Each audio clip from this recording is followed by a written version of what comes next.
Kita sambung punca tadi. Jadi agama, kimia, biologi, kepribadian, environment.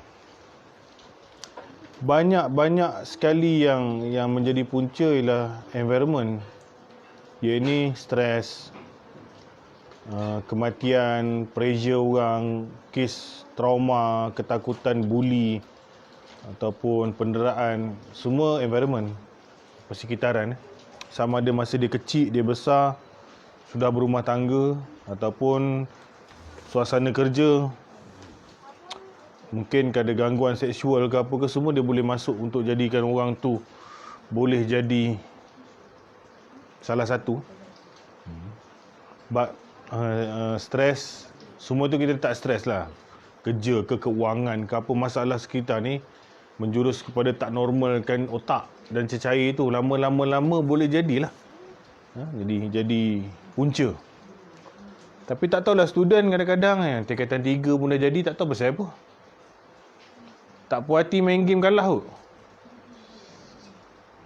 Ataupun tak dapat login Facebook sehari. Pun IG kena block ke, itu pun boleh jadi stres. Kalau boleh jadi tu, you memang tak cukup kental lah.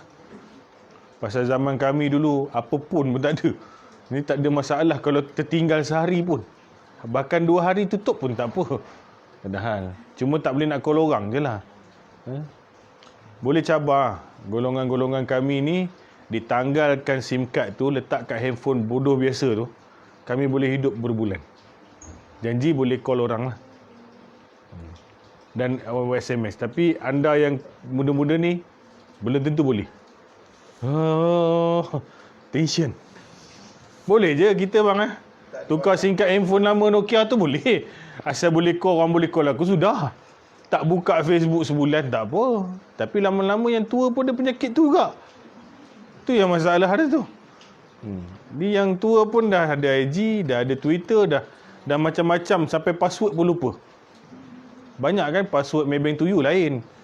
Password ATM lain, password ni lain, password sampai 20 password, lama-lama habis semua. Kena buat baru. Jangan tension lah benda tu. Trauma, kejadian besar berlaku dalam hidup.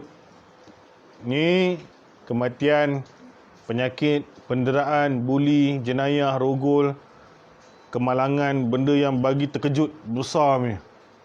Dia punya otak dah jadi shock dengan satu peristiwa. Mungkin dia seorang anggota keselamatan, kawan kena langgar tepi dia jadi trauma untuk bertugas di tepi jalan dah. Mungkin. Jadi tekanan tu buatkan dia nak berhenti, dia rasa macam terkejut lah. Kita ni orang. Blender tu pun kalau kita bagi dia tas yang banyak pun dia boleh rosak. Ini kan orang. Bagi satu bebanan yang dia tak boleh nak pikul, dia boleh lembik. Apa hujahnya? Nabi SAW pun kena benda ni. Ketika mana dia mula-mula melihat Jibril alaihissalam, lepas dia kena peluk baca Iqra' Bismillah tu, kali kedua sebelum turun ayat ya yuhal mudassir, lari dia balik rumah menggigil berselimut sampai tak nak keluar rumah. Terkejut lah. Anxiety pun ada lah tu, anxious, dia sampai panik. Sampai Tuhan cakap, wahai orang yang berselimut, keluarlah. Agama ni sampaikanlah, sampai disuruh keluar. Kalau tidak dia berselimut. Ayat tu baca ya yuhal mudassir tu ayat kedua. Wahai orang yang berselimut. Nabi takut. Biasalah kita manusia. Ada orang umur, saya punya kawan psikologi, bukan psikologis lah, kaunselor psikologi, dia cerita ada budak umur 25 tahun jadi macam masuk hantu. Jadi masa masuk hantu ni macam cerita kat TV tu lah. Trace punya tanya, selidik, rupanya tu umur 11-12 tahun kena rogol.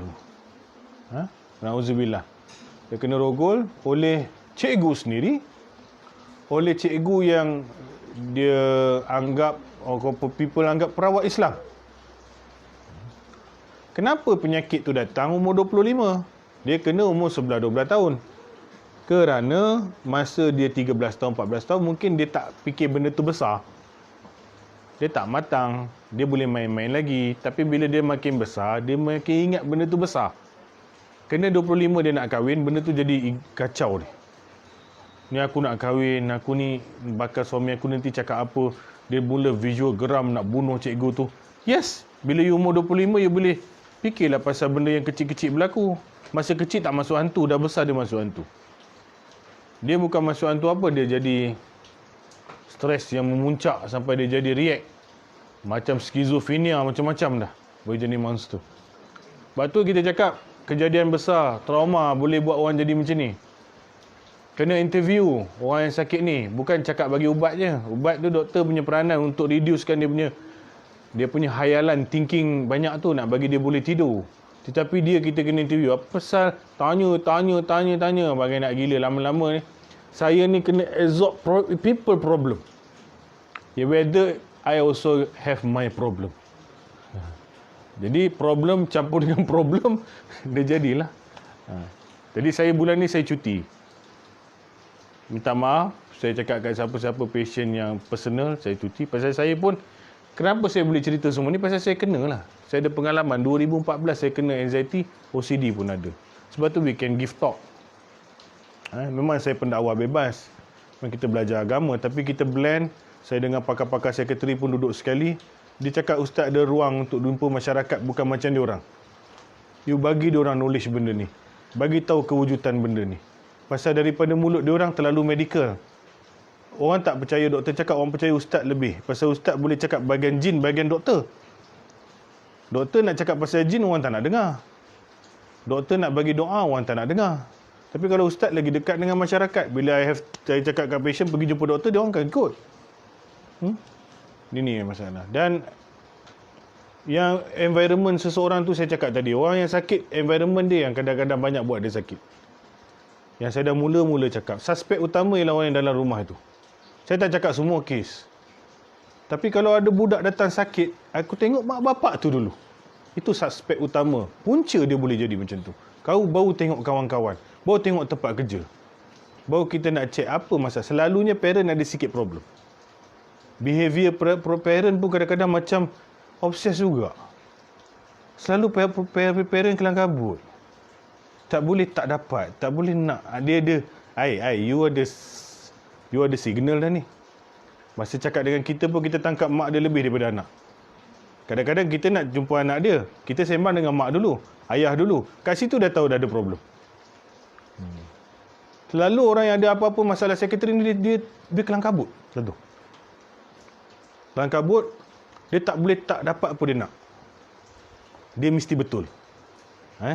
Dia rasa dia betul. Dia menangkan diri dia. You keluar berapa point, I dapat tangkap lah. You ada problem. Jadi dengan conversation kita dah boleh tahu. Oh, patut anak kau macam ni. Kau pun orang yang mesti macam ni. Mesti. Kadang-kadang push kita. Ustaz tak boleh macam ni. Ustaz kena esok juga saya kena. Apa sebab aku kena jumpa kau esok juga? Nampak? Dia obses, dia teruja. Dia pun tak boleh kontrol emo dia. Macam mana you nak kontrol anak you? Depan I you macam ni. Maknanya anak lagi kena teruk dengan kau ni. Dia rasa dia betul. Kita cakap, mungkin, no, I treat my son okay. Di sini you dah problem. Belum kita habis cerita, you dah potong. Belum habis cerita dah. That is character. Kita tengok human behavior. Kita tengok pasal patient, dia dah tentu sakit. Punca sakit dan rawatan ada keliling. Kena tengok keliling tu lebih. Ni pengalaman lah. Bila budak OCD, mak bapak mesti ada satu hal. Saya tak cakap lah. Tapi kadang-kadang hantar orang rawat, diri tak rawat. Hantar orang cek, diri tak cek. You cuba jawab das question. You cuba jawab. Tantang you pun sangkut juga. Baru ni saya kat LPPKN. Cerita anak saya OCD lah, hapan, ngongeng. Akak kerja apa? Husband kerja apa? Husband saya kerja ni, dia pun OCD juga. Cerita kan senang. Acuan tu dah problem. Jadi nak repair, bukan repair tu, repair you dulu. Barulah you boleh bantu orang. Kita tak sedar tau kita ada benda ni. Sebab tu dalam bab sakit, buang ego. Pergi kosong, jumpa. Saya nak tahu saya ada masalah ke tak. Pasal kenapa orang dekat saya ni ada masalah? Macam tu. Bila you dah okey normal, baru you pergi tengok orang. Sebab tu kita tak boleh membantu orang selagi kita tak settle kita. Doktor gemuk nak advise aku suruh diet. Sorry lah. Saya kelakar. Dia pun gelak je. Dia nak suruh kita kurus, dia pun tak kurus. Nak suruh orang berhenti isap rokok, you pun tak berhenti isap rokok. Macam mana kita nak dengar? Saya tak cakap semua. 5 daripada 10 parent ada problem. Tanya pula parent tu pula problem, parent dia pun ada problem. Jadi keturunan ini bukanlah banyak daripada sudut biologi, tetapi environment kehidupan. Anak tunggal boleh ada kena benda macam ni. Selalu lah. Pasal dia diberi fokus yang terlalu lebih. Sampai ni tak boleh, nak pergi lawatan dengan kawan tak boleh. Semua tak boleh, jadi dia jadi tak boleh jadi orang. Macam tu. Boleh jadi. Jadi macam-macam lah kena sukat. Ini panjang punya cerita. Kimia ada ubatan. Makanlah ubat-ubat diet tu. Diet yang ada min kat belakang tu, sekejap lagi tak boleh tidur, haus tekak, jantung jadi laju, memang kurus. Lepas tu datang macam nak marah orang, macam nak buat kerja tak berhenti-henti. Berhenti makan, gemuk balik ke dabak. Ada kadang-kadang unsur syabu dalam tu. You tak boleh tidur 2-3 hari, memang kurus. Makan tak nak, minum air kosong je. Lepas tu kimia ada ubatan ni boleh buat orang nampak benda juga. Kita tengok orang isap dadah syabu terutamanya, bila dia sampai dos yang terlebih, dia akan nampak hantu, nampak macam-macam. Orang lain tak kena pun. Kalaulah hantu tu wujud betul, orang lain pun nampak hantu tu, asal kau seorang je nampak. Oh, rupanya dia layan benda. Sebab tu saya cakap kimia boleh visualkan benda. Dan kimia juga boleh hilangkan benda yang nampak. Contohnya, kalau kita terbalikkanlah, dadah tadi boleh buat orang cakap sorang-sorang, nampak benda, cakap dengan tiang. Dadah juga boleh padamkan benda itu. Pasal benda tu boleh kaitan dengan chemical. Sebab tu certain ubat SSRI untuk psikiatri ni, orang yang dengar suara boleh tak dengar. Orang yang nampak, semalam saya nampak lah ustaz ada 3 pocong, hari ni dah makan ubat. Mana pocong tu pergi? Tak tahu. Pocong tu kat mana tu? Pocong tu kat sini. Dekat emosi dia. Dia rasa dia ganggu. Ada hantu datang. Tu sebelah rumah saya cukup lah. Menjerit-jerit daripada subuh sampai siang. Hantu. Tengok pun tahu ni bukannya kena kacau hantu. Kalau kena kacau hantu, lari masuk rumah dah. Menggigil macam tu. Ini duduk lagi depan rumah, cari hantu. Hantu kat sini. Akhirnya dia yang hantu. Ada benda dah masuk dalam badan dia. Some sort of dadah.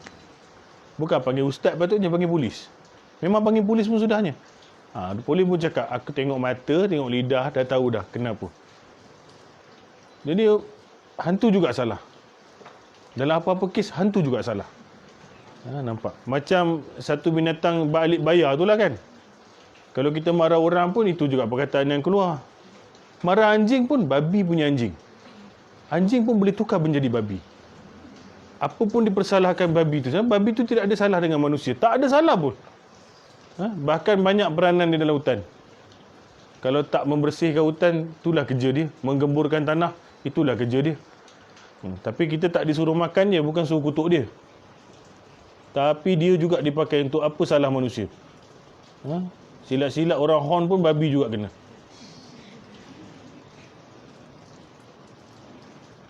Kalau barang marah babi tu pun babi juga kena. Babi punya babi. Ni nak baik. Nak baik, psikiatri, psikologi, tak ada satu titik. Ya pergi medical, ya boleh baik. Ya kena pergi ngaji, boleh baik. Dia kena buat semua. Dia tak sama dengan kecil manis. Kecil manis ni, dia nak neutralkan pH gula apa semua. Cucuk insulin boleh. Sakit luka kat kaki, boleh bau iodin, dia baik. Tapi sakit ni dia seluruhnya. Dia melibatkan perasaan, melibatkan fikir. Jadi apa saja yang menenangkan jiwa, yang menormalkan dia balik, jalan. Selagi dalam kunci patuh syariah. Apa saja. Ruqyah syariah, alternatif, pergilah tempat ruqyah. Dibacakan Quran itu syifa. Nabi SAW mengendorse bahawa ayat-ayat Quran boleh sembuhkan bisa pun. Bukan malah sakit hati je. Emosi saja, sakit fizikal pun boleh pakai Fatihah. Panjang, cuba search. Kepada orang non-Muslim lagi, sahabat Nabi meruqyah dengan Fatihah. Dan Nabi endorse benda tu. Kalau sakit fizikal boleh diubat dengan Al-Fatihah bacaan, apatah lagi sakit emosi. Sakit gangguan-gangguan halus ke apa, jadi tak ada masalah, pergi. Yang patuh syariah, pasal yang tak patuh syariah pun banyak. Dia boleh teka kita semalam buat apa, dia boleh macam-macam, tinggalkanlah tempat tu. Tu bukan ustaz tu. Tu pun hantu kak. Dalam Islam, tak ada orang boleh tahu perkara gaib. Imam Syafi'i cakap, barang siapa boleh melihat jin, maka saksian, penyaksian dia ditolak, dia fasik. Dia berbohong. Jangan layan orang macam ni. Kita itu yang suka pasal dia boleh scan. Dia ada Canon dalam otak dia. Canon, Epson semua ada dalam ni. Nampak semua. Apa hal dia boleh buat macam tu? Pasal Nabi pun tak boleh buat macam tu. Nabi pernah kena tipu. Kalau boleh scan, tak pernah lah Nabi kena tipu. Nabi perang, sahabat dia mati, ramai. Kalau dia boleh scan, esok jangan pergi. 70 orang kita mati nanti. Nabi tak boleh scan. Nabi sendiri nak pecah mulut dia. Dia tak boleh scan. Datang-datang satu ustaz, belajar silat ke apa ke tak tahu. Tahu-tahu esok boleh jadi scanner. Oh, tinggalkan benda ni. Dia bukan pakai scan, dia pakai jin. Walaupun dia baca Fatihah 10 kali. Fatihah itu tak ada kena-mengena dengan jin tu, tapi pengaburan mata. Dan dia sendiri terpedaya. Dia belajar macam ni, boleh jadi ilmu kebal. Mungkin ayat Quran tu tak salah, tapi apa dia buat dengan ayat Quran tu boleh jadi salah. Ayat Quran ni, ataupun kita ambil lah pisau. Pisau kan ada manfaat. Kita pakai untuk potong buah, untuk potong ikan, sayur, dia jadi berpahala. Pisau juga boleh bunuh orang. You pakai Quran untuk apa? Kalau you pakai untuk memanipulasi orang, syaitan pun datang juga. Pasal syaitan menipu daya. Kalau tak pakai Quran, orang akan tak kena tipu. Jadi nak menipu, kena kerja keras. Antara senang menipu ialah mengislamisasikan benda yang syirik. Mengislamisasikan syirik, jadi kesyirikan tu nampak macam Islam. Kalaulah bomoh pakai baju tengkorak dengan kemian yang merasa-rasa, orang takkan pergi, orang tahu tu syirik. Kalau bomoh pegang tasbih dengan serban, ni okey, ni ustaz. Pokok pangkal, you tahu benda yang gaib, you dah sesat. Habis cerita. Bukan saya cakap, Imam Syafi'i cakap, tapi yalah. Kalau pergi dekat ustaz yang tak tahu apa-apa ni, tak laku. Ustaz tu pun tak nak tanya payment berapa. Ikut ikhlas hati je lah berapa. Ini yang susah ni. Tapi kita suka pergi tempat yang ustaz selipar kat luar dah beratur dah. Oh, ramai orang ni, power. Queue ke kita saja dah tak tahu berapa listing. Dan dia boleh baca macam-macam. Bab baca ni, kena jemput saya pergi kursus saya. Saya bomoh dulu. A sampai Z saya boleh cerita. Macam mana boleh baca orang, macam boleh tahu orang. Tok Sah Chong lah. Saya pun boleh buat macam tu. Dulu lah. Sekarang teka orang semua tak jadi. Tapi bateri nak habis kat kereta, tak tahu pula baca. Tersadai kereta tepi jalan, tahu cerita hal orang je. Bomoh, nampak sangat menipu. Tak ada kelebihan diberi kepada manusia yang dia boleh buat pada bila-bila masa dia nak. Karamah dan mukjizat adalah satu kelebihan. Karamah, mukjizat pada para nabi. Karamah pada orang-orang soleh. Boleh jadi bila Tuhan arah dan dia pun tak tahu bila dia boleh buat. Macam nabi, para nabi. Mana tahu dia boleh belah bulan? Melainkan pada masa itu diarah untuk dia buat macam tu. Mana nabi tahu tangan dia boleh keluar air? Kalau macam tu hari-hari dia buat keluar air. Pada ketika itu dan apabila diarah. Mana Nabi Musa tahu tongkat dia boleh belah laut? Selama hari ini dia kena pakai bot. Mana dia tahu dia baling tongkat boleh jadi ular? Selama hari ni tongkat dia letak tak jadi apa-apa. Pasal ada arahan. Dan esok kalau dia buat tak jadi. Karamah pun berlaku spontaneous. Tapi sihir every time. Bila-bila yang dia nak, bila-bila orang request, dia boleh buat. Itu bukan karamah, itu bukan mukjizat, itu sihir. Habis cerita. Jadi sangsilah kepada perawat yang boleh buat magic banyak-banyak. Kalau nak magic, David Copperfield boleh buat lebih daripada engkau. Masuk tembus dinding pun boleh. Jadi kita bukan nilai agama dengan jalan atas air boleh terbang. No. Nonsense. Bukan benda macam tu. Jadi jagalah ruqyah syariah, patuh syariah, jaiz ada, jawi mungkin ada, keluarkan lesen untuk pusat rawatan yang bertauliah. Antara yang saya tahu Darussalam, Darusshifa, insya-Allah okey. Tibun Nabawi. Lagi satu. Saya pun bagi tok dekat diorang pun tepuk dahi juga. Lah ustaz, silap-silap penyakit ni yang banyak. Rupanya jampi tak jadi apa-apa. Cakap, iyalah korang jampi je kerja. Cuba buat satu bilik kaunseling, tanya dia apa problem. Datang, baca-baca, Pak letak 5, mandi, balik mandi. RM25. Tak tahulah ikut berapalah yuran dia. Asyik macam tu je. Patutlah kita jampi dia tak jadi apa-apa. Memang tak jadi apa-apa lah. Pasal problem dia mungkin OCD, mungkin anxiety, mungkin murung. Saya tak nafi syaitan ganggu. Tetapi core, punca asal. You tepis syaitan yang mengganggu. Yang ganggu dia asal dalam. Emosi, pemikiran. Kaunseling Islamik, ini kerja saya lah. Paling banyak rumah tangga lah sampai biol kepala. Betul. This is the, saya bukan nak cakap orang Islam diganggu dengan rumah tangga. Apa saja sihir, apa saja syaitan, ganggu bisnes, ganggu apa pun dia akan ganggu rumah tangga. Ini kena faham ni. Adik-adik yang tak kahwin lagi, dia tak tahu benda ni. Tapi puan-puan, tuan-tuan kena ingat, apa saja serangan syaitan, walaupun bisnes, walaupun makan, dia akan attack rumah tangga. Pasal jalan yang paling mudah syaitan untuk ranakkan orang ialah rumah tangga. Pasal itu azam dia, dan dia memang Nabi cakap apa? Dia perakui bahawa syaitan-syaitan hanya mendapat pangkat yang lebih tinggi kalau dia berjaya pisahkan orang. Bukan. Jadi kalau kita attack seseorang, macam jin ni, saya tak puas hati dia meniaga lah. Saya letak barang lah, bomoh letak kat kedai dia. Jin tu akan ikut dia balik, bukan kacau dia punya sakit perut. Dia akan kacau dia dengan wife. Faham? Apa saja yang syaitan nak musnahkan orang, dia akan attack rumah tangga. Pasal daripada rumah tangga, dia boleh ranapkan semua benda lain. Anak-anak akan jadi habis rumah tangga. Itu je. Jadi you jangan ingat, aku bisnes. Apa dia nak kacau bini? Dia memang attack tu. Bila dia sampai rumah, dia nampak yang sweetness tu ada pada hubungan suami isteri. Betul benda ni, betul keluarga. Ini dipecahkan dulu. Saka ke, apa ke, hantu raya ke, apa saja spesies, dia akan kacau itu dulu. Jadi, dia apa-apa pun ke laki bini. Bini tak nak tengok muka laki panas, laki tak nak tengok muka bini, cakap tak nak. Padahal laki mungkin baru gaduh dengan orang, office mate. Patutnya dia lah kena. Oh tak, dia itulah dulu dia kacau. Pasal kacau kat situ, dia akan kacau semua perkara lain lah. Jadi jaga-jagalah. Permainan ni daripada dulu lagi. Benda dulu. Jangan sibuk sihir pemisah. Semua sihir akan cuba memisahkan orang. Cuma spesifik pemisah tu lagi kuat lah. Tetapi apa saja sihir, dia akan kacau rumah tangga. Apa saja saka akan kacau rumah tangga.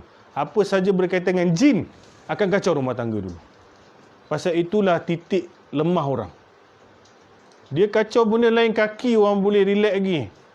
Dia kacau pening kepala, orang boleh relax lagi. Suami boleh peluk isteri, isteri boleh suami. Tapi kalau dia kacau ni, aku tak nak tengok muka kau, aku tak nak tengok muka aku, that's it. Habis, dia dah game dah. Dia jaga-jagalah ruang tu. Orang ramai diganggu benda ni. Dan tak nafi kita pun boleh terganggu benda ni. Semua orang yang berpengalaman tahu. Benda ni yang paling cepat sekali dia punya senjata. Tapi bagi orang yang belum kahwin, ialah hubungan mak bapak, kekeluargaan dan hubungan dengan boyfriend. Dia main kat situ. Sama ada you nak lebih dengan boyfriend tu ke, tinggalkan parent ke, dia pergi kat situ jugalah. Silaturahim ke. Jaga. Buat orang sakit, kalau dia buat orang sakit, orang akan dapat pahala tau. Siapa-siapa yang mendapat sakit adalah kafarah. Syaitan tidak mahu orang sakit. Kalau sakit, dia nak orang pergi jumpa bomoh. Kalau orang tu tak nak jumpa bomoh, orang tu boleh hapus dosa dan masuk syurga. Ada dalil kata apa? Sentiasa umat ni, hamba ni diuji dengan sakit, dengan teruk sangat, sehingga kan kosong dosanya dan akhirnya jumpa Tuhan dalam kosong. Dia tahu benda ni. Takkan aku nak bagi orang ni sakit, mati dia dalam sakit boleh syahid. Mati sakit perut, syahid. Mati jatuh bangunan, syahid. Mati lemas, syahid. Mati terbakar, syahid. Mati terhimpit, syahid. Takkan aku nak bagi orang syahid? Aku nak bagi dia sakit supaya dia jumpa bomoh. Kalau dia tak nak jumpa bomoh, sakit yang paling best sekali lah pisahkan dia. Habis. Dia dapat pisahkan, itu sakit paling besar. Anak jadi habis, bini jadi habis, semua jadi habis. Dia jaga-jagalah. Ini benda yang besar. Kaunseling, bila kita tanya, ramai yang tak pergi. Saya bukan orang kaunselor, saya bukan kaunselor. Tapi LPPKN boleh pergilah jumpa yang kaunselor betul-betul. Bila ada problem pergi jumpa. Pasal ni yang musuh paling besar syaitan ni kan. Ini orang cuba menyelesaikan masalah orang. Ini paling besar kan. Jadi buat masa ni saya cuti benda ni lah. Saya cuti, saya nak rehat. Tapi sikit-sikit saya boleh terima lah. Itu pun berteman. Kekuatan saya sebagai manusia, saya masih orang. Saya masih orang, saya masih umat Muhammad yang lemah. Jadi saya perlu kekuatan. Kadang-kadang isteri kena teman, kadang kawan-kawan kena ikut saya. Pasal situasi yang saya jumpa ni, puan tak boleh bayang. Puan tak boleh bayang. Macam mana saya letakkan simpati tu kadang-kadang tinggi. Saya sebawa kepada diri saya, kadang-kadang menyakitkan saya balik. Kalau orang tu kadang-kadang boleh kena dera, kadang-kadang budak-budak. Macam-macam kes lah. Kita nak absorb ni, tapi kita orang. Kita kena ada dinding yang kuat lah. Puan-puan tahulah, kadang-kadang kita punya adik-beradik pun ada susah kan. Kalau kita orang yang baik, kita akan simpati. Simpati.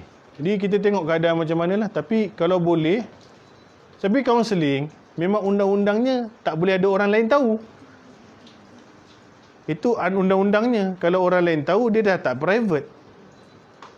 That's the problem. Carilah sejantina dulu. Cari sejantina dulu. Tak boleh, laki dengan laki is better. Jadi saya akan cuba pasalan ni yang datang perempuan. Dan kena sangat teruk dengan pasangan. Yang sampai jadi sakit ni selalu, yang kena torture kau-kau punya. Tak boleh nak bayanglah sampai kena seret kat pasir, tarik rambut. Kita pula ustaz. Channel kita banyak. Jabatan Agama pun ada. Mahkamah Syariah pun ada. I bukan biasa punya kaunselor. You sakit benda ni, boleh channel sekretari. Nombor telefon sekretari pun ada. You ada hal dengan rumah tangga, aku boleh call pejabat. Pejabat saya pun ada juru nikah. Nampak kita punya lebih punya channel tu kan. Jadi kadang-kadang saya pun nak buat kerja saya juga. Terganggu banyak jugalah. Jadi patient kalau yang bahagian kena kaunseling ni, saya mungkin ambil satu bulan. Fokus betul-betul sampai dia settle. Sampai dia dah boleh jalan. Okey. Kalau 2-3 story saya tak boleh masuk. Berat pun perempuan. Pasal kaunseling ni dia akan tanya dia daripada baby. Besar, anak dia crying. Esok sambung lagi. Minggu depan sambung lagi. Lepas tu bagi 1 option, 2 option, 3 option. Kita ni ada bank nak call ni, tak bayar lagi duit ni kan.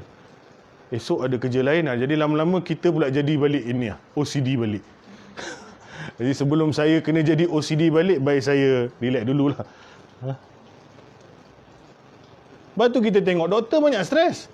Dia rawat orang. Kerja dia pun penat.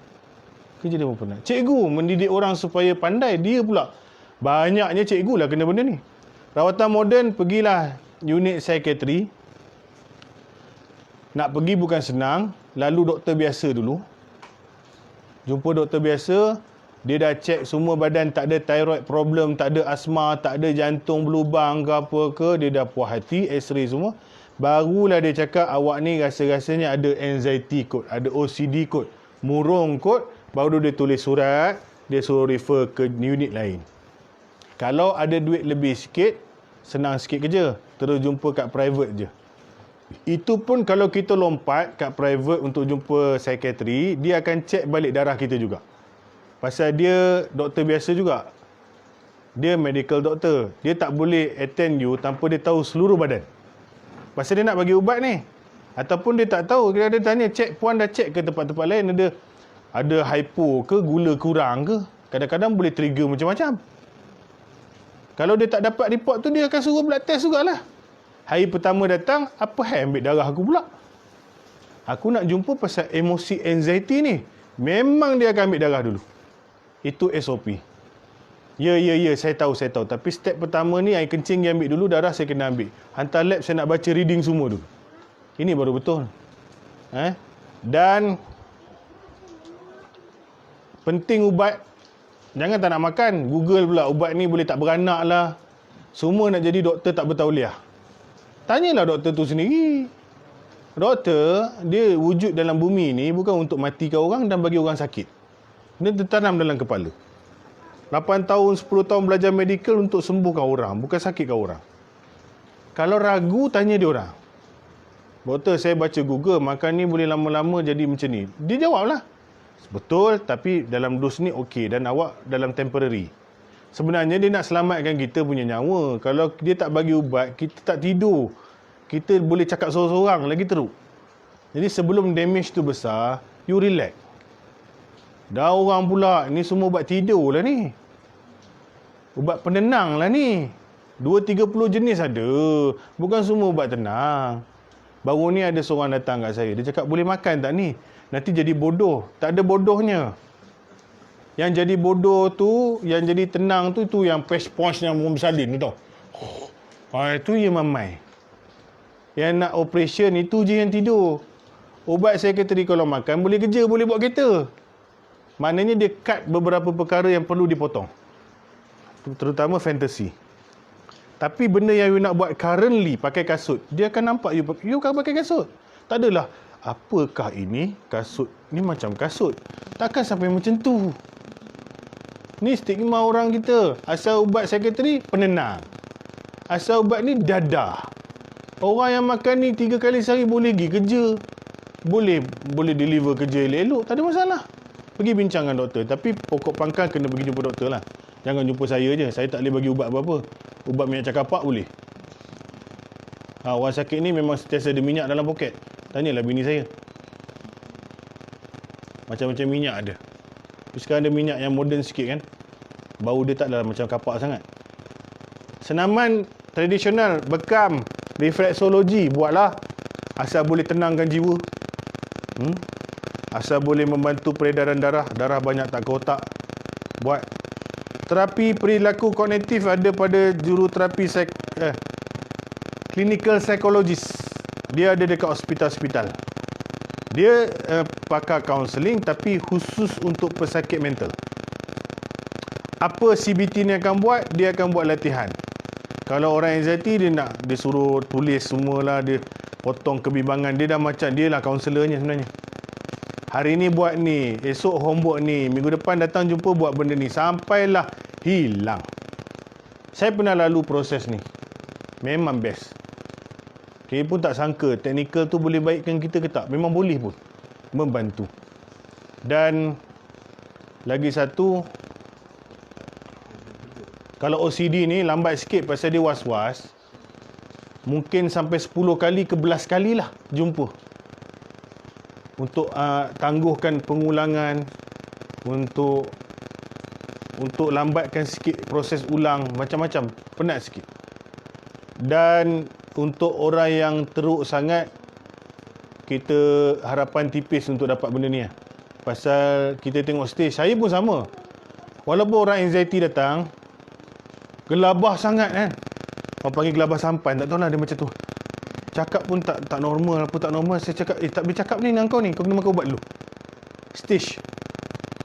Boleh pergi ke sini dengan kaunseling tadi bila dah relax sikit. Tengah peak tu, tak boleh buat apa. You kena makan ubat, you kena tidur sampailah. Pasal saya pernah berbebel dengan satu budak perempuan. Dekat 2 jam kot. Lalas sekali dia tak buat apa-apa, dia gelak je. Lepas tu dia belah je keluar pintu macam tu. Lepas tu saya tanya doktor bilik sebelah. Dia nak jumpa saya, dia tak nak jumpa doktor kan. Dan doktor, saya cakap dengan dia penat, doktor dia buat tak tahu je. Dia bipolar yang tengah diserang tinggi. Ustaz cakap apa pun dia tak masuk. Penat aku punya 2 jam. Dia memang tak masuk lah. Jadi saya belajar daripada kes tu, kalau orang yang libang-libu, orang Perak kata, keluh kesah, tak keruan tu, jangan cakap apa-apa. Dia otak dia lagi besar cakap. Dia ada benda yang sangat besar dalam kepala dia tu. Jadi orang macam ni pergi klinik cepat, kita lah apa-apa, kau pergi tidur dulu, dan normal sikit baru kita sembang. Tak boleh masuk apa-apa. Dan setan ada pada masa tu lah. Masa jantung tengah laju. Dia datang. Belah je. Belah ataupun lari daripada situasi tu. Dia tengah tak betul.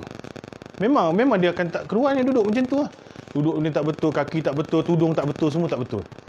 Pasal dia punya hormon tu semua tengah bermain. Silat-silat kita pula jekik ini. Cakap banyak ustaz ni. Ustaz tak faham apa saya. Memang aku tak faham, nak faham lah ni. Jadi yang stage tinggi OCD ke apa ke, OCD pula dia dah macam kita cakap dia dah mandi wajib wuduk kepala dia. Mata dia akan bengkak. Orang OCD ni muka macam cengkung, cukup tidur, terseksa sangat lah rupanya. Orang OCD ni memang sedih betul rupanya. Kalau datang tu sampai melengkung-lengkung badan. Ada satu tu datang kat surau saya, isteri dia datang, dia anxiety. Anxiety pun teruk boleh jadi macam tu lah. Tak nak cakap. Tu diam je. Assalamualaikum pun. Macam dah down habis lah tu. Down to earth habis lah. Ambil masa sejam, baru dia boleh pandang muka saya. Dia baru boleh keluar satu senyuman. Mahal tu. Senyuman tu. Kerana apa saya boleh bagi dia senyum, saya cakap apa dia rasa. Satu-satu. Baru dia rasa macam boleh share. Without you talk about that, I sendiri explain. Cakap dengan isteri dia. Tapi dia dengar kan. Dia akan rasa macam ni. Petang dia akan rasa macam ni. Baru dia rasa macam, orang ni aku boleh sembang lah. Macam tu. Barulah boleh cakap sikit. Siapa dia? Tokek ada kilang sate. Punya kaya. Sebab tu orang kaya-kaya ni penyakit orang kaya. Tahu? Saya mula-mula dengan isteri saya pergi urut satu pakcik. Masa saya baru kena, dia cakap kau dah kena satu penyakit orang kaya. Orang susah tak kena ni. Maknanya apa? Orang yang ada stress level dan memikir banyak. Orang yang kerjanya bebannya tinggi. Yes. Saya pernah dibayar di hotel 5 star semata-mata suruh datang jumpa dia je.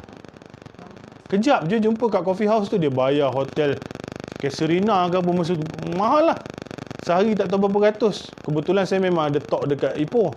Tak apa, ustaz punya sehari saya bayar. Dia datang nak jumpa kita, orang kaya-kaya. Saya tak boleh lah ustaz. Saya nak tidur, saya kena pergi hospital. Parking kat hospital pun tak apa, baru boleh lena. Pasal insurance takut nanti kena attack kan, nak lari hospital dekat macam tu. Jadi macam-macam lah dia. Kita dapat sembang dengan dia, dapat bagi dia comfort, dia dah lega dah. Jadi inilah. Nak cerita banyak lagi, bila nak tanya soalan kan? Kalau suruh aku cakap, memang tak berhentilah ceritanya. Jadi nanti ustaz bagi nombor telefon. Kesan OCD tak apalah. Saya dah cakap tadi, dia akan susuk berat badan, susah tidur, mula tak campur orang, mula susah nak keluar rumah, MC banyak, cuti banyak dengan kawan-kawan. Antara sebab OCD dan penyakit-penyakit ni susah nak baik, ego lah. Rasa diri tu betul. Tak nak pergi ubat. Aku boleh baik sendiri. Doktor tak tahu. Ini masalah aku. Dia tak akan faham. Ni ego. Enggan mendapat rawatan doktor, takut dia katakan gila. Jumpa doktor sekretari, dapat surat, aku gila. Macam tu. Habis jumpa doktor sakit jantung, mesti sakit jantung lah. Jumpa doktor sakit gigi lah. Janganlah benda stigma macam tu. Habis pergi klinik haiwan lah. Kita jumpa dia pasal dia yang menjaga bidang ni. Dan tak semestinya bidang ni saja dia jaga. Memilih cara rawatan disukai saja dan tak nak menyuluh. Ini pun satu passion saya selalu. Saya ustaz, saya tak nak berubat lain. Saya nak berubat kampung je.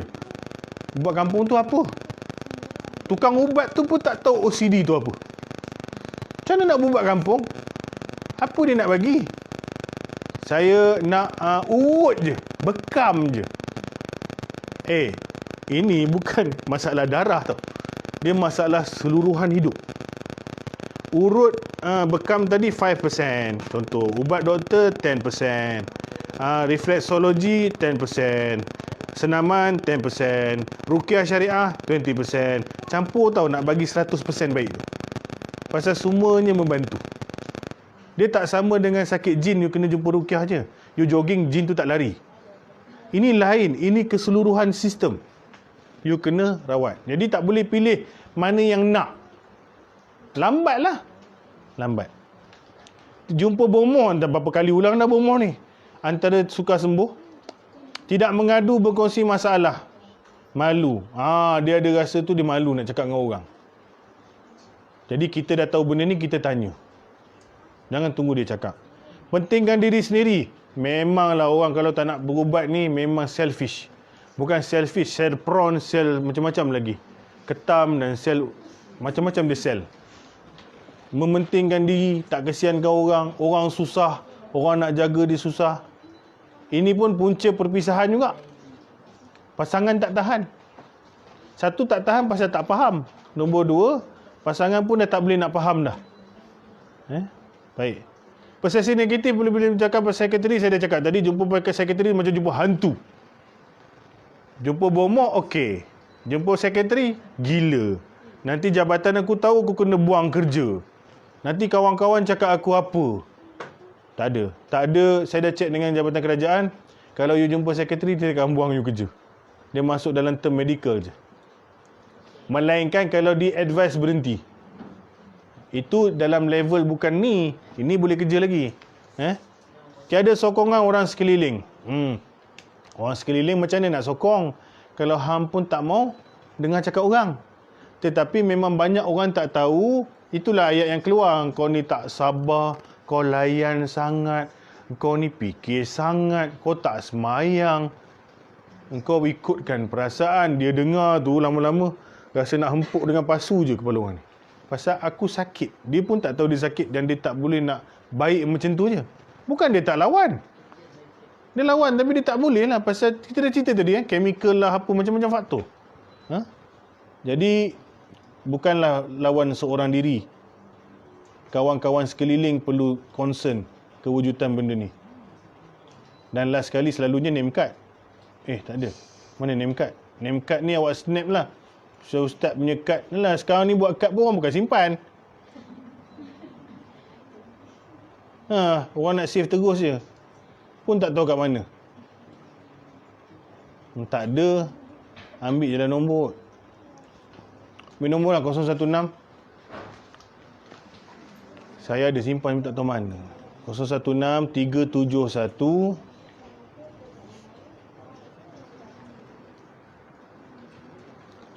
6005. 016 371 6005. Okey.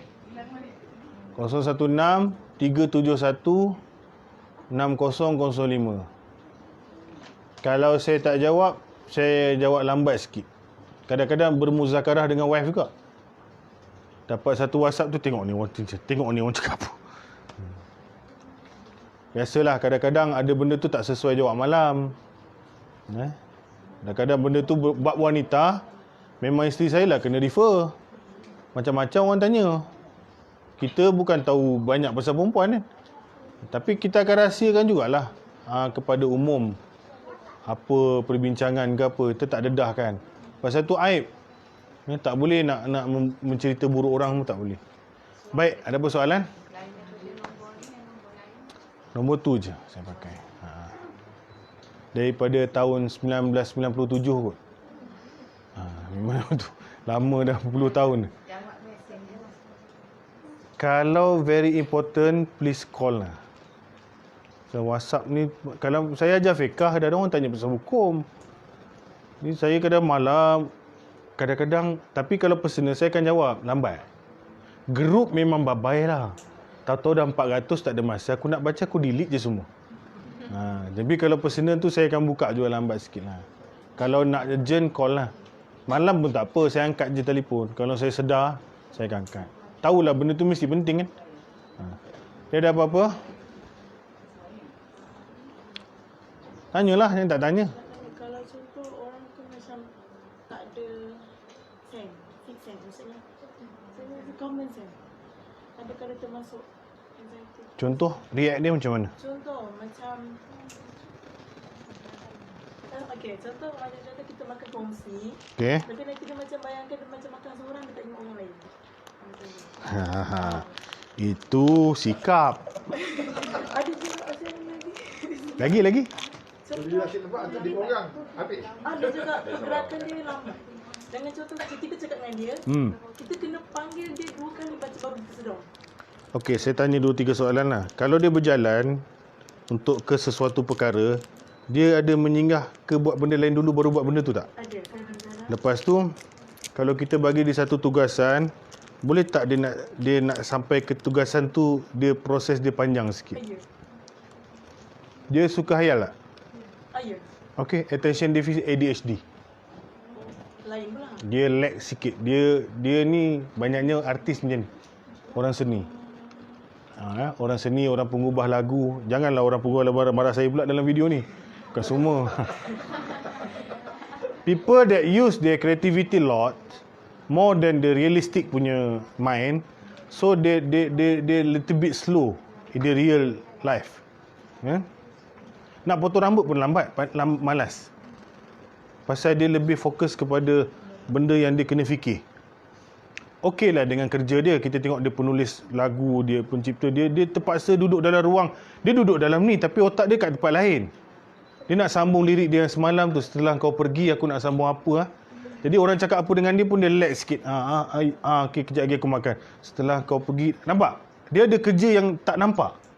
Kerja tak nampak tu macam orang nak buat kartun. Saya involve dengan kartun ni seramai kan. Dia nak siapkan berapa page tu, terbawa-bawa sampai makan, sampai apa. Orang cakap dia pun dia tak dengar. Pasal dia punya kerja bukan macam kita. Kerja kita dekat atas meja, kerja dia dekat dalam kepala. Tak sama dengan arkitek dengan engineering, kerja dia in paper lagi. Tapi fantasy, orang yang nak drama, nak buat skrip, kita kalau tak kenal dia, kita ingat dia ni memang sombong, memang. Tapi saya tak tahu lah tu kerja apa. Tapi nanti dulu kita cerita. Ada orang yang macam ni, mudah. Pergerakan dia perlahan. Dia pergi, kita kata kau pergi beli teh ais tu boleh tak? Okey. Subjek teh ais tu dah masuk. Tapi kejap lagi dia lalu ni ada kedai kasut, dia tengok lawa pula design kasut ni. Teh ais dia dah pergi tepi dah. Tu dia pergi masuk dalam ni, pergi ke mana-mana, pusing ni. Lala kadang-kadang boleh tak tahu apa benda aku nak buat tadi kan. Ini dia attention deficit tu dia hayal lebih.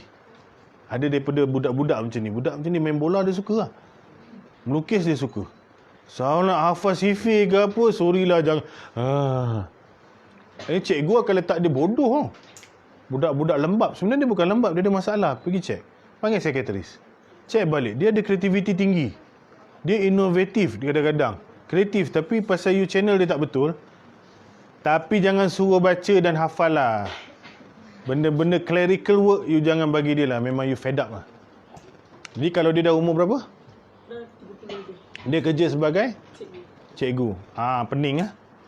Pasal tak suit dengan dia punya kerja. Dia kena pergi jumpa sekretari. Saya cakap ni random. Pasal saya tak duduk dengan dia betul. Dan attention deficit bukan my kepakaran. Tetapi daripada segi ni dia ada masalah tu lah. Jadi ini susah juga pasal dia blend dengan sikap dengan pemikiran.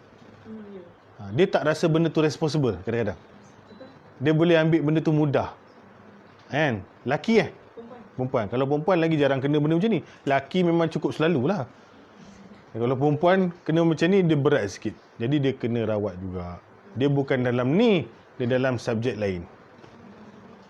Okey, lagi? Nah, Ustaz, ni kalau ada orang yang disahkan bipolar kan. Bagaimana kita boleh bantu lebih dia untuk overcome that problem? Go to basic balik lah.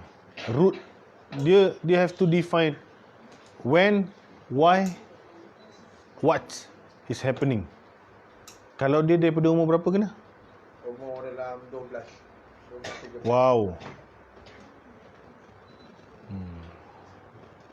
Little bit susah tu. Pasal dalam tu, sebelum tu tak ada. Family ada kena. Family lain ada kena. Mana? Family lain ada kena apa-apa. Yang similar tu ke? Similar adalah dia dengan kakak dia lah. Tapi kakak dia lain, kakak dia rawatan Alhamdulillah. Kakak dia apa? Simptom? Kakak dia apa simptom? Kakak dia macam ni, macam apa? macam rasukan, macam gangguan lah. Okey. Kan? Tapi pergi psikiatri doktor sahkan dia gangguan, bukan tak ni. Sekarang doktor bagus, dia pun cakap tu jin. Senang betul. Pasal dia dah tengok dia punya bukan masuk dalam undang-undang dia. Clear je. Doktor simple. You bukan sakit yang macam kita tahu. Pergilah berubat lain. Sebab tu saya cakap kalau doktor cakap tu sakit, dia sakit lah. Kalau doktor cakap ni lain, pergilah. Pasal doktor bukan menipu.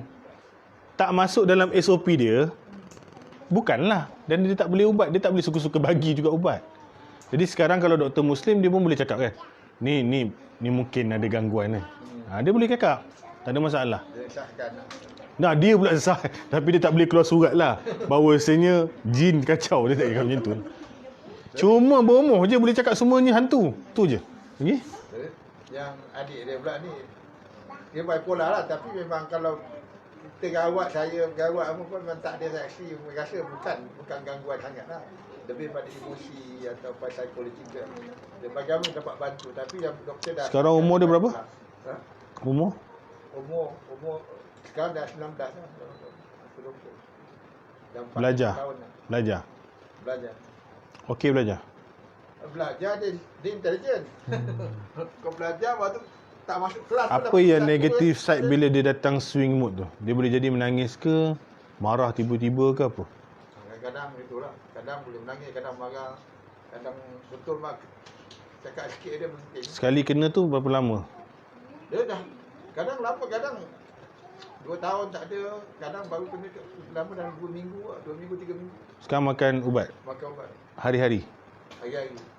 Apa doktor bagi? Macam Luwak. epilim dengan apa tu? Epilim, satu lagi apa? Cytogen. Tu memang ubat quite heavy jugalah untuk jaga mood tu. Dia happy ada? Happy ada. Swing tu laju tak? Ke take time juga? Dia tengok time, kadang ada trigger, kadang okey normal, for few months okey, relax, betul happy. Tapi kadang kita takut, kadang tak tahu apa yang trigger dia. Yang interview dia lah. Sembang. Pasal nak tahu pemicu. Dipanggil trigger point. Ni mesti ada benda yang jadi kat dia jadi spark tu. Nak solvekan benda tu. Lepas tu memang bipolar ni dia dah ada dah mood yang laju je nak tukar tu. Cuma kita boleh reducekan subjek. Ubat tolong untuk dia tak melatah cepat lah. Pasal chemical pun main peranan juga. So far kalau dia tak sampai nak bunuh diri, ada.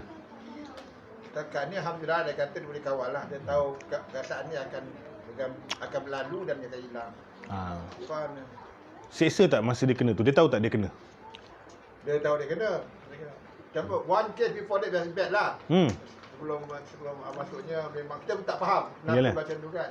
That was really bad dapat masa 4-5 years ago kan. Lepas tu masuk di hospital pun dah cool down, dah tahu kan. Tapi kadang-kadang lah. Okey lah. Tak, Dah. maknanya in order lagi lah. Cuma nak kalau boleh nak settle lah benda tu kan. Ya. Tak, tu first step kena dia sendiri tu kena cerita banyak sikit lah. Environment pun kena tengok balik apa yang mendorong dia boleh kena macam tu kan. A lot of subject lah. Cuba request tu secretary dia untuk CBT. CBT tu. Macam cognitive behavior therapy yang training untuk orang secretary. Untuk modul macam mana praktis dia patut buat kan. Kalau pergi lagi secretary, cuba request anak saya boleh tak pergi CBT. Dia tahu istilah tu. CBT. Boleh tak anak saya duduk untuk CBT? Kalau dia tak boleh, minta sikit doktor reason dia apa. Reason tu saya nak. Maknanya ada term yang dia tak boleh nak pergi ke. Jadi kalau dia cakap dah boleh, silakan terus lah. Kadang-kadang kena request. Baik takat tu lah dulu. Saya boleh cakap. Lagi? Cepat.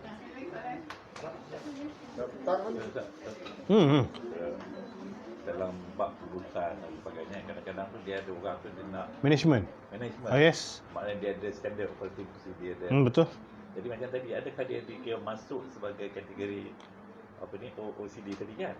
Because kalau dia nak perfect kerja macam ni, dia kena follow macam ni. Macam tadi kan, frame tu saya ingat kan? Dia nak frame tu betul. Jadi adakah kita boleh kategorikan orang begini sebagai dalam kategori yang penyakit macam tu.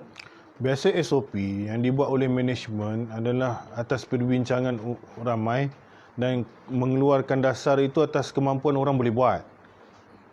OCD tidak terkait dengan SOP, Standard Operation Management. Dia terkait dengan apa you react kalau benda tu you tak boleh hit. Kalau management letakkan semua mesti macam ni, kita tahu kilang misalnya safety unit mesti kena tahu, fire extinguisher mesti letak level ni. Okey lah, dia very accurate lah because jaga safety kan. Tetapi nak kata dia OCD tak OCD, bukan itu. Itu maknanya ketelitian dalam menjalankan SOP. Polis semua ada benda tu.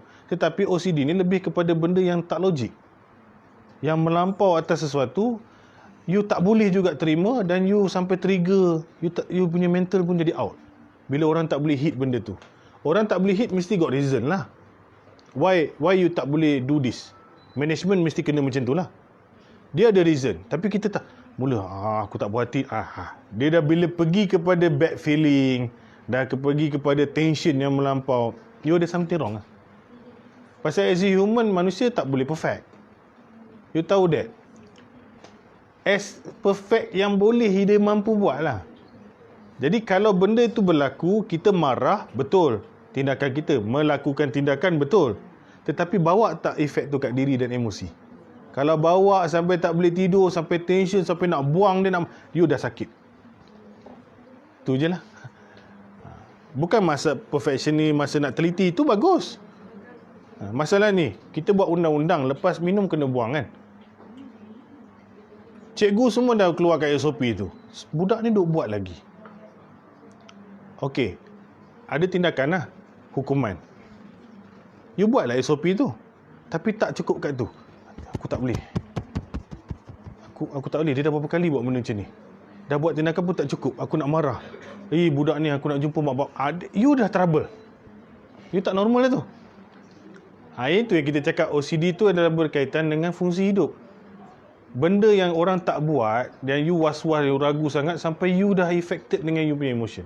Bawa balik rumah. That's it lah. You dah sakit lah. Tak boleh kawal lah. Tak boleh kawal. Tapi SOP biasalah, memang kita kena ikut management. Contoh, saya pernah dengar suami isteri boleh bercerai kerana letak pisau je. Boleh? Letak pisau. Suami nak macam ni, isteri nak macam ni. Saya dah cakap tadi kan, syaitan berpusat pada perpecahan. Subjek kecil je. Sebab itu, gunung berapi meletup pun orang tak bercerai. Tapi pisau punya hal boleh. Kadang-kadang kita tak masuk akal. Nah, benda tu spark sikit je. Satu, dua-dua ada sakit tu. Kalau sampai pisau letak salah pun bercerai, dua-dua ada sakit. Tukang bagi cerai sakit, tukang yang gaduh pasal pisau tu pun sakit. Lalu disakitkan lagi oleh yang bertanduk dan berekor. Jadi sampai macam tu. Adakah perkahwinan lain tak jadi salah letak barang juga? Pasal letak barang ni biasa. Kau kahwin dengan seorang accountant ke? Kecuali kahwin dengan robot lah.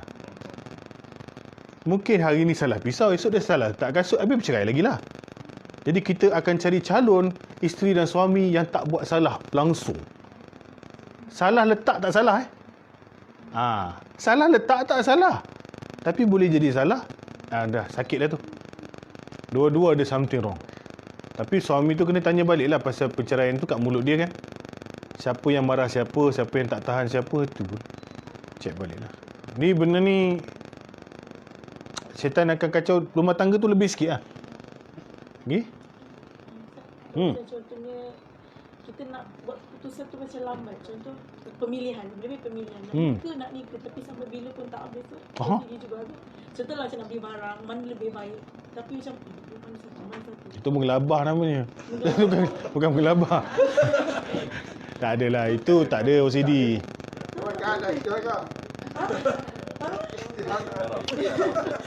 Ini bukan OCD. Orang perempuan ni, jangan kata antara barang A dan barang B, komplek pun 4 kali pergi keluar masuk.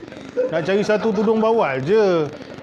Pasal dekat otak tu ada penilaian harga, penilaian design, lepas tu diskaun yang ditawarkan. Lepas tu macam-macam yang kawan sebut viral. Jadi dia perlu banyak sangat dia punya benda nak fikir. Masuk Giant, tak lepas lagi. Giant dia jual RM15, tapi tempat dia lain RM12. Keluar Giant, masuk Tesco. Masuk Tesco, yang ni sama tapi dia tak brand yang sama. Takut dia tipu punya. Dia banyak tau. Kalau benda macam ni lah yang membuatkan jadi macam tu bukan OCD tu. Itu perangai. Jadi kita tengok dekat antara dua pilihan. Itu tengok besar mana. Macam ni selalu mungkin dokumen ke benda besar lah. Nak pilih kan. Jadi istikharah lah antara dua perkara. Dan Allah mudahkan benda tu.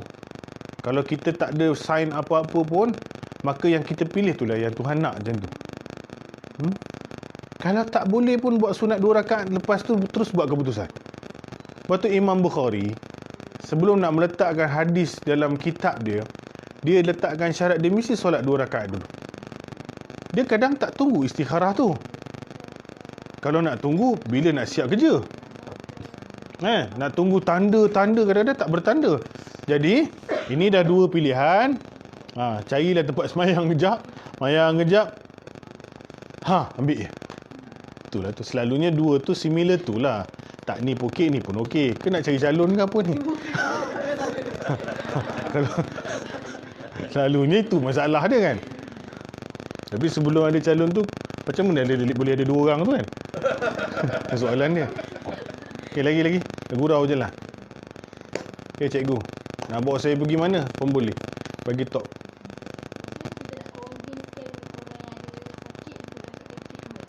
Itu paling soalan paling bagus sekali. Memang dia tak nak lah. Saya boleh cakap dengan orang tak sakit. Kalau orang yang sakit, dia datang, itu Alhamdulillah. Convince dia macam mana, kita bawa video ni satu.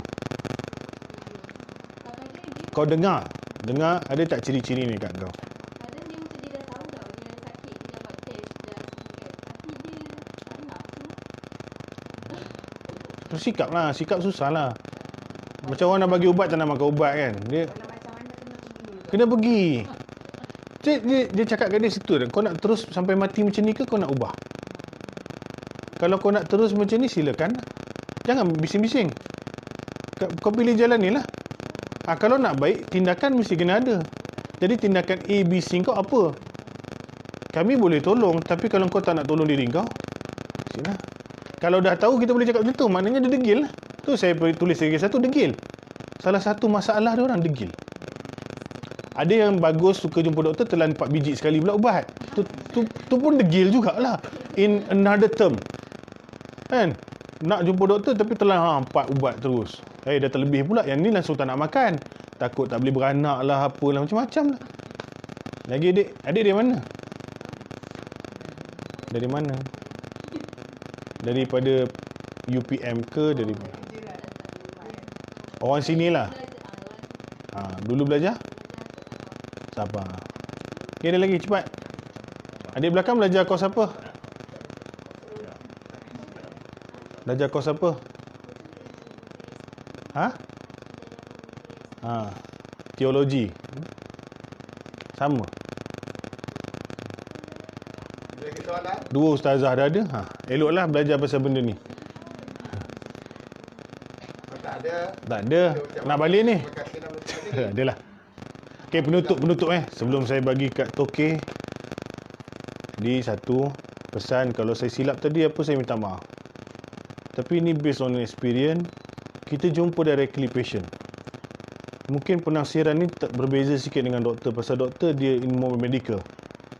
Saya more on story orang. Dan saya lalu. Ini benda Alhamdulillah mungkin tak lari banyak dengan doktor punya filosof. Sama.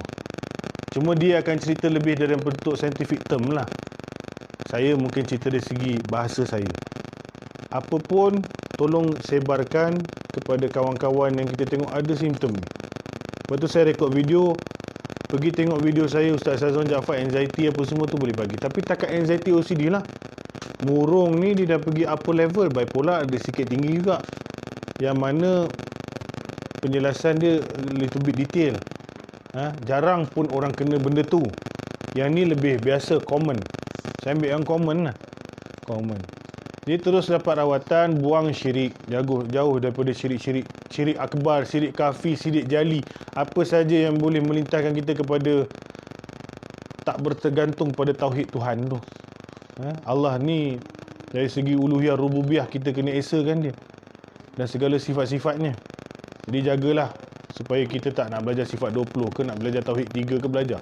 Yang penting pegang agama tu betul-betul. Pasal banyaknya syaitan ganggu agama tu. Bila orang sakit ni, dia rasa putus asa, rasa nak mati, rasa tak ada harapan tu. Kita kena advise dia jaga agama lah. So itu je yang boleh tolong. Dua, sebarkan tadi saya dah cakap. Lepas tu advise orang yang sakit ni pergi rawat. Tak kisah siapa dia nak jumpa. Dia comfortable dengan ustaz, tapi banyak ustaz tak tahulah. Saya seorang je kot kat Malaysia ni yang tahu.